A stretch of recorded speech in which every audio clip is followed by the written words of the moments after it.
So before we start this vlog, I have a interesting and only partially related little thing to point out. So, around this time, the second season of Star vs. the Force of Evil has started. And one of the main interesting things about it is that it has a very, very innovative way of releasing new episodes. You see, they do this crazy because, like Steven Universe, each episode is only 11 minutes long. But they do this really creative idea that each week they release 2 of them in a half-hour block for new episodes, and they continually do this, presumably until the season is over. Do you think that'll ever catch on? Like, every week? Basically, or at least they only take like one break in the middle of a season. God, that's so weird. I know, yeah. Can you imagine? I can't even. Like a cartoon having 2 10-minute blocks in a half hour every week. What will they think of next? That all the sarcasm out of our systems? Just about, yeah. So this is part of the Summer of Steven, which is too much, maybe. We're getting another Steven bomb? Yay, I guess? From what I understand, it's basically going to continue until the season's over. Okay, so that's apparently how we do things now. So we get a week of Steven Universe episodes, and then we're left to just grasp in the dirt again till they come. No, not a week. Several weeks.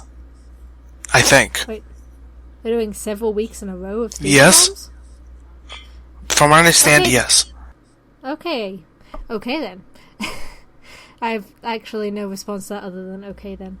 Yeah. Let's talk about the first one. Yes. Or the second one, technically. We were smart and did the first one way beforehand. True. When they sneak released it in France. Yeah. This is called Drop Beat Dad. In this episode, Steven, as a roadie, is helping Sour Cream with a rave he's gonna DJ soon. Even if his stepdad Yellowtail doesn't approve. And they end up going to Greg's place, but suddenly a very shiny bus appears. And Marty, of all people, ends up showing up. When Sour Cream sees him, they talk, and Marty seemingly wants to help his DJing career. And after a while, it seems actually genuine that wants to bond with him. But then the whole DJ deal was actually just a way for him to promote this new soda. Because he wanted to release guacamole soda. It's like, unsurprisingly, he's slimy and manipulative. Who could have called And so is his soda. Oh, that looked so disgusting. No one likes it, and Sour Cream, in the most kid-friendly of ways, basically tells him to fuck off. Pretty much. Yellowtail comes back and gives Sour Cream his old equipment, and everyone enjoys a rave, which is an amusing thing for me to say about a kid's show. Also, Marty ends up giving a check to $10 million to Greg, which is a bit much. Because he's legally obligated to pay him for the song he wrote, I guess. Yes. So this was a very interesting episode. The main thing I got out of this episode is that I'm surprised at how not sad it was. Like, I figured this would be one... It's about a guy seeing his deadbeat dad for the first time in a very long time. And the guy turns out to be just as horrible as expected. And the ending with Yellowtail and Sour Cream was really quite sweet. Like, yeah. Yellowtail being... He's a stepdad, but he's a proper dad. I'm like... I can't remember... I kept forgetting the guy's name, so I just have him down my notes as Slimy McGee. His name is Marty. Marty. Yeah, I still am down as Slimy McGee everywhere. Because he is so much. Yeah. Like, did anybody not call the part where he turns out to have been a slimy creep? No, that was obvious. Oh, God, yeah, I love when he first appears and Steven sees like, don't worry, Dad, I'll protect you, and Greg's just, don't worry, I've got a hose. I got a hose. That's pretty great. So, first of all, when I saw the title, this was one of the 2 ideas I had in mind of what they were going to do. The other one was, for some reason, I thought it was about Greg trying to get into newer music. Might have been what the episode was about. I write. I also wrote, no in Steven Universe, they still try to make the latter as sad as the former. And for once, they didn't make a super sad one. Yeah, Like, it was kind of weird. Sour Cream doesn't seem to have a whole lot of angst about his dad, No. about his biological father being an absent asshole, because he has just a regular angry teen relationship with Yellowtail. Yeah. Actually, it's kind of funny because I could say, at least for one episode, that the Fresh Prince of Bel-air did an idea sadder than Steven Universe. Well, I heard Will Smith had like a genuine breakdown on set about his own absent dad, and they just worked that in. Huh. So, yeah, method. Yeah. Oh yeah, one thing I wanted to point out, I might have pointed this out before, I don't quite remember, but I recognized the Sour Cream's voice basically since the first time he talked in the series, and it took me a long time to realize that he was in Symbionic Titan. I'm not familiar with it. It was great. That was a great show. It was done by the same person who did Samurai Jack. Okay. It's kind of funny because that show cancellation is what caused me to stop watching cartoons for a while. Just the hurt was too much. Yeah. Oh yeah. I like the increase of jokes revolving around Steven being too optimistic and naive for this world. He's such a precious child. Yeah, especially at the beginning where he's talking about the lifestyle of the roadie. He's supporting a person and just shows someone's like throwing up in the toilet. Now that's more accurate than the music business. He's probably gotten some fairly idealized ideas of the music business from his dad. Coincidentally, he was barely in the music industry, so that's convenient. It may have also hung on to his own idealistic dreams of what actually being in the music industry is like. Yeah. I think probably Steven has all that enthusiasm from his dad, which is very cute. Yeah. This line I literally added nothing because I'm very confused by it. 80% of Germans make their living DJing. What? What? That is a commentary on the Euro rock industry and the fact that they're basically all German. Okay. I assumed, but the German rave scene is infamously insane. I mean, I had to assume that what it was, because otherwise that was just a line put in for the sake of it. That one actually would have been funnier if, like, Germans had nothing to do with DJing. And they just said that just because. In our universe, they do. They could do. I mean, it's an alternate history, so, you know, that could be all Germany does these days in that world. I also have to give my appreciation to this pun.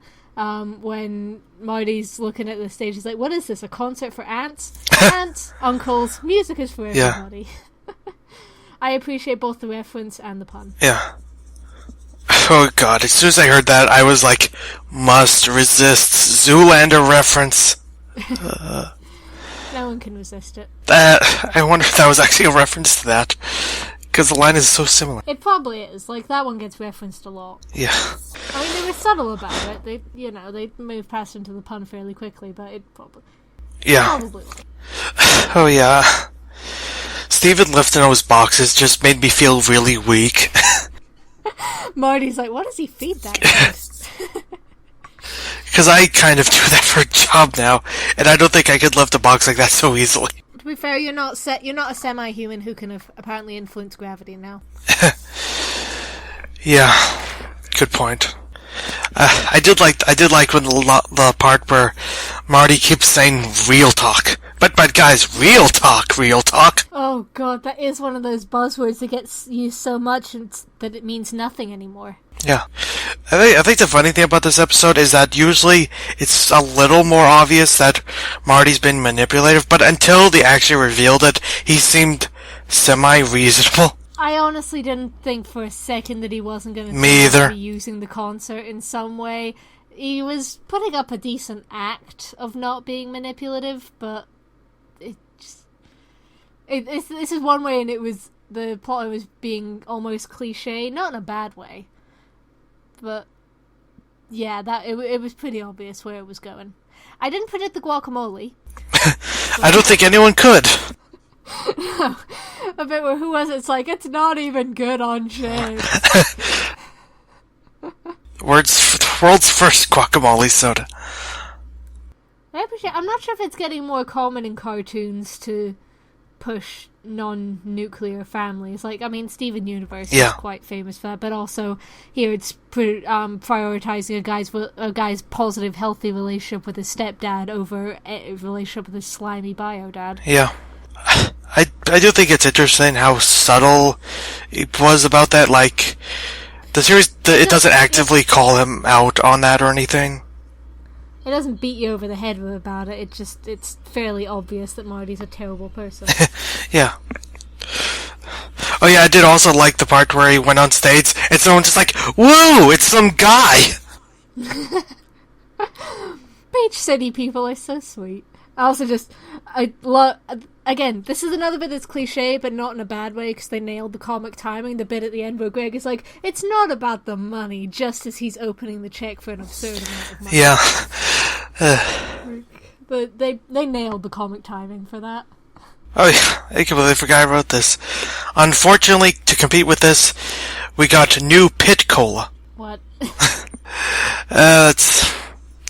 I had to reference that somehow, but do you even know what I'm talking about? No. Let's play Ruin the Joke! Okay, so, the joke is that Pit Cola is the soda from Gravity Falls, and adding new to it is a reference to the failure known as New Coke. I completely forgot about Pit Cola. We always forget about the pit. We want to forget about the pit. Oh, maybe... Do avocados have pits? I just realized. Maybe not so much pits as practically a rock. maybe that's where they got the pits from the guacamole. See? Oh God. I honestly wouldn't be surprised if someone has tried to use those rocks in ways they should not. The food industry being a strange and terrible place. Yeah. I did love the joke where Onion likes the soda. He would, the strange, creepy little child. Yeah, that's just a perfect joke. So I put in the notes here, Greg is rich. How long will this last? 1 episode? 2? Even this episode series, there's only so much I can believe he'll actually do. Making this not rich character rich is one of them that pushes those limits. Yeah, like, I can see them either having him spend it all in 1 episode, or he spends a lot of it in 1 episode, but then it kind of is a run. He still lives in his van and washes cars because he likes doing that, but it's kind of a running theme that you can also afford to buy literally anything they need to buy. I guess. Like, that would be... I could see them doing that, too, and that would be cute. Yeah. It strikes me as a guy who's quite content with his life as is. Yeah. I think that's about all we have to say about this episode. Yeah, there's just more than I expected to have to say about this episode, honestly. So, bye. Onwards. To glory.